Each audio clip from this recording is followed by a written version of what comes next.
सुष्मिता सेन के भाई राजीव सेन और टीवी एक्ट्रेस चारू असोपा के बारे में आप सब जानते हैं।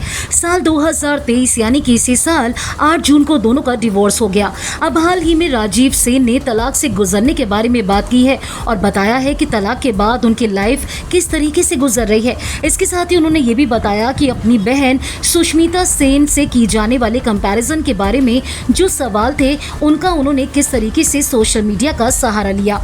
अपनी लेटेस्ट व्लॉग में फैंस के साथ रूबरू हुए राजीव और उन्होंने फैंस के सभी सवालों का जवाब दिया। ऐसे में जब एक फैन ने उनसे पूछा कि क्या कभी आपको लगता है कि चारू और आपका तलाक का फैसला सही नहीं है, इस पर राजीव ने जवाब देते हुए कहा कि जब आप तलाक शब्द के बारे में बात करते हैं तो ये एक कपल के बीच होने वाली बहुत ही भयानक बात है।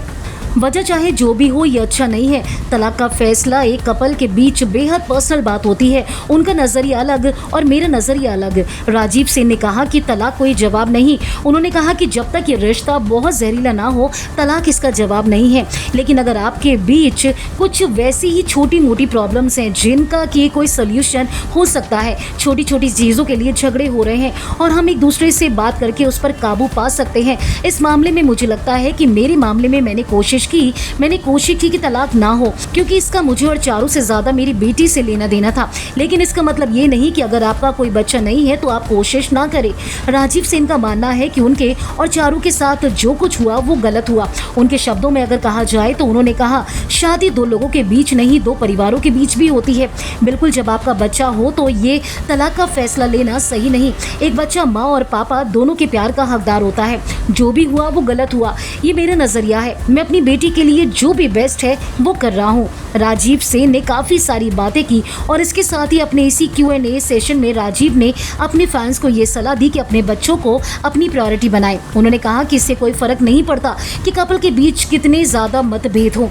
मुझे लगता है कि उन्हें बच्चे के लिए तालमेल बिठाने की जरूरत है। अपने बच्चे को प्रायोरिटी बनाए, ये बच्चे की गलती नहीं है। अगर रिश्ता जहरीला नहीं तो बात करके और दोनों के बीच बड़ों को लाकर इन चीजों को सुलझाया जा सकता है। जिस पल आपके बीच अहंकार होता है, इसका टकराव होता है और कोई तीसरा आकर इसमें इंटरफेयर करता है तो परिवार या कोई दोस्त हो आपकी परेशानी मोल ले रहा है। राजीव सेन ने अपने डिवोर्स के एक्सपीरियंस के आधार पर फैंस को सलाह भी दी। उन्होंने कहा कि मैं अपने एक्सपीरियंस से आज की जनरेशन को सलाह देता हूं कि ज़्यादा से ज़्यादा प्राइवेट रहें।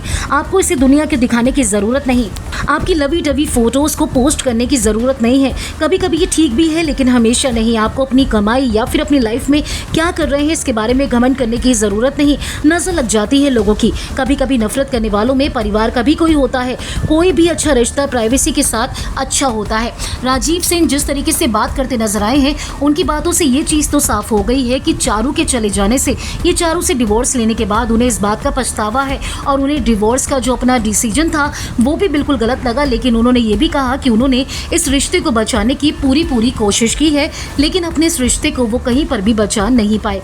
राजीव सेन जिस तरीके से चारू को मिस करते नजर आए हैं, उनके साथ तलाक के डिसीजन को गलत बताते नजर आए हैं। इस पर क्या कहना है आपका? जो भी आपकी राय है हमारे कॉमेंट सेक्शन में आकर जरूर बताएं। अगर आपने फिल्मी बीट को अभी तक सब्सक्राइब नहीं किया तो कर लीजिए। आप हमारा ये वीडियो फेसबुक पेज पर देख रहे हैं तो उसे भी लाइक कीजिए। बॉलीवुड टीवी से जुड़ी तमाम खबरों के लिए आप देखते रहिए फिल्मी बीट।